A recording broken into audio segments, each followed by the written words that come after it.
ఇసుక కొండలు ఉండే ఏమైపోయినాయి నాయన ఇసుక కొండలు? బకాసురులాగా మొత్తం ఇసుక కొండలన్నీ కూడా మింగేసిన సందర్భాలు స్థానికంగా ఉన్న ఎమ్మెల్యేలు. ఇదే నేషనల్ హైవే పైన హుండాయ్ షోరూమ్ కానుకుని నాకు తెలిసి ఇసుక కొండ ఎప్పుడు కూడా నేను చూడలే, అంత పెద్ద కొండలు ఉండే.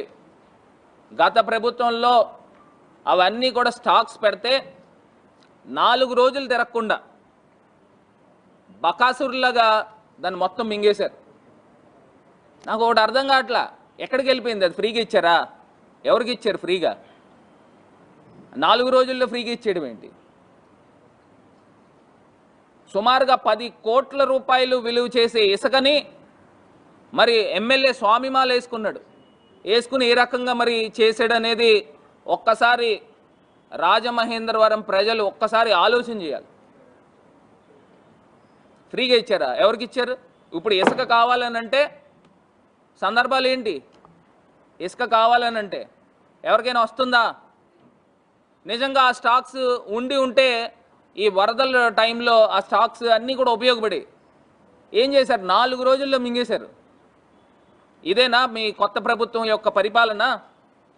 జగనన్న ప్రభుత్వంలో ఆ స్టాక్స్ అన్నీ కూడా నిల్వలు పెడితే ఆ నిల్వలు ఎమ్మెల్యేలు అంతా కూడా కలిపి దోచుకున్నారు. అందరూ కూడా అక్షరాల 10 కోట్లు తక్కువ విలువ చేయకుండా ఉండే ఆ ఇసుక కొండలు వీళ్ళు మాట్లాడుతూ ఉన్నారు.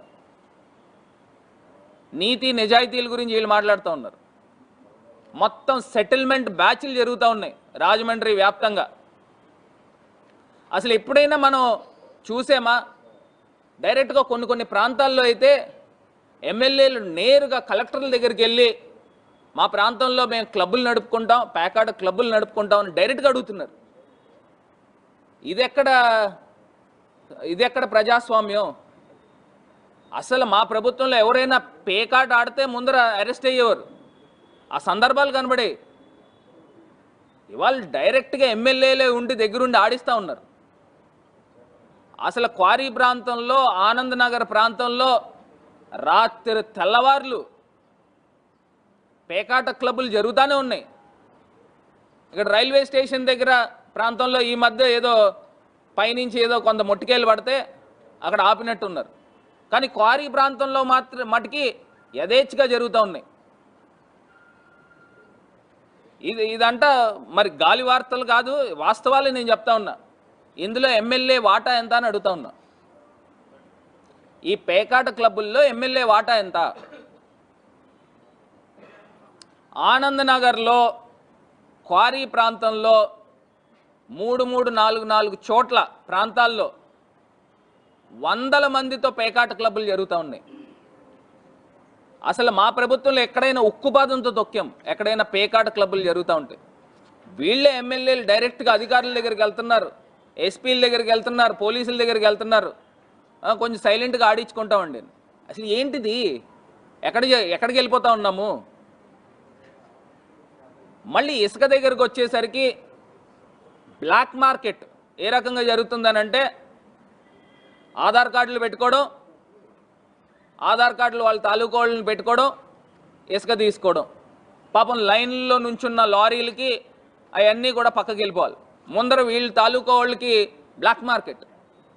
మళ్ళీ లారీకి 2000-3000 అదనంగా ఆధార్ కార్డు వచ్చినోడికి అతను డైరెక్ట్గా అక్కడి నుంచి ఇచ్చేయడం. ఈ రకమైన వ్యవస్థ జరుగుతూ ఉంది.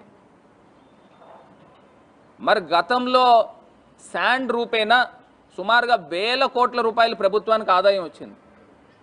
మరి వీళ్ళు ఫ్రీ ఇసుకని పేరు చెప్తూ, ఫ్రీ శాండ్ అని పేరు చెప్తూ వీళ్ళు చేసే కార్యక్రమాలు ఏంటండి? ఎంత దారుణమా? మళ్ళీ పైపెచ్చు స్థానిక ఎమ్మెల్యే కుటుంబం ప్రతి వ్యాపారస్తుడి దగ్గరికి వెళ్ళి టచ్ చేస్తున్నారు. ప్రతి వ్యాపారస్తుడిని కూడా పీక్కు తింటా ఉన్నారు సిట్లు కట్టమని. అంటే మీకు అధికారం ఇచ్చి, మీకు పదవులు కల్పించి మీరు చిట్లు వ్యాపారం చేసుకోవడానికా? ప్రతి డాక్టర్ దగ్గరికి వెళ్ళి వాళ్ళు నాకు చెప్తా ఉన్నారు చాలామంది, ఏమంటే మీరైనా మీడియాలో మాట్లాడండి, వీళ్ళ దగ్గర నుంచి మాకు ప్రెషర్లు విపరీతంగా మాకు ఇంటెండ్లు వేస్తూ ఉన్నారు అని చెప్తా ఉన్నారు. ఒక్కసారి ప్రజలు గమనించాల రాజమహేంద్రవరంలో ఆంధ్రప్రదేశ్ రాష్ట్రంలో ఏం జరుగుతూ ఉంది. నిజంగా రాజమండ్రి వచ్చినప్పుడే మరి జగన్మోహన్ రెడ్డి గారు ముఖ్యమంత్రిగా ఉన్నప్పుడు రాజమండ్రి వచ్చినప్పుడే ఒక్కటే మాట చెప్పారు, నాకు ఇవాళన్న రోజుకి కూడా బాగా గుర్తు. ఏమని చెప్పారంటే పేదవాడు అన్యాయం అయిపోతాడు, ఏమాత్రమైన పొరపాటు జరిగితే పేదవాడు అన్యాయం అయిపోతాడని చెప్పిన మాటలు ఇప్పుడు అదే జరుగుతూ ఉంది. పేదవాడు అన్యాయం అయిపోతూ ఉన్నాడు. ఇవాళ ప్రభుత్వం వచ్చిన తర్వాత గత ప్రభుత్వంలో వచ్చిన జిఎస్టీ కేంద్ర ప్రభుత్వం నుంచి మనకి రావాల్సిన వాటా వచ్చింది సుమారుగా 5,800 కోట్ల రూపాయలు వచ్చింది. గత ప్రభుత్వం సంపాదించిన ఆదాయంలో కేంద్రం తాలూకా అక్కడ ఆంధ్రప్రదేశ్ రాష్ట్రం తాలూకా వచ్చిన వాటా 5,800 కోట్ల దాకా వచ్చింది. ఆ డబ్బు నీ దగ్గర పెట్టుకున్నావుగా. మరి మీ దగ్గర పెట్టుకున్నప్పుడు మరి తల్లులకి వందనం అని చెప్పావు. మరి తల్లులకు వందనం అని చెప్పి మరి ఏం చేస్తూ ఉన్నావు? మరి ఇవ్వాలి కదా డబ్బు. మరి పిల్లల్ని స్కూల్స్కి పంపించాలిగా. నాడు నేడు పరిస్థితులు ఏమవుతాయో ఎవరికి కూడా తెలియదు.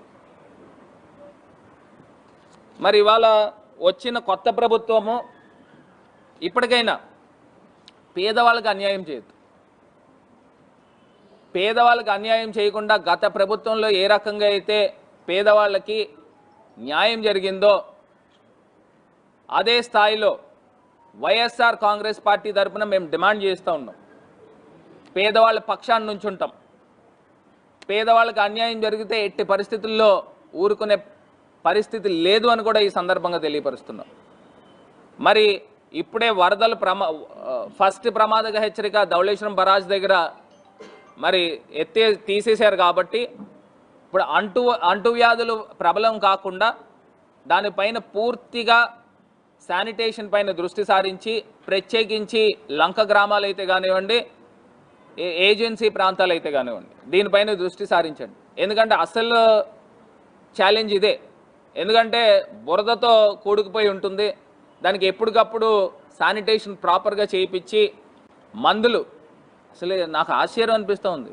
గత ప్రభుత్వంలో మరి టెలిమెడిసిన్ జరిగేది, డైరెక్ట్గా ఫోన్లో నేరుగా కనుక్కోవడము, వాలంటీర్లు నేరుగా ప్రతి ఇంటింటికి వెళ్ళడము, మందులు అందించే కార్యక్రమం.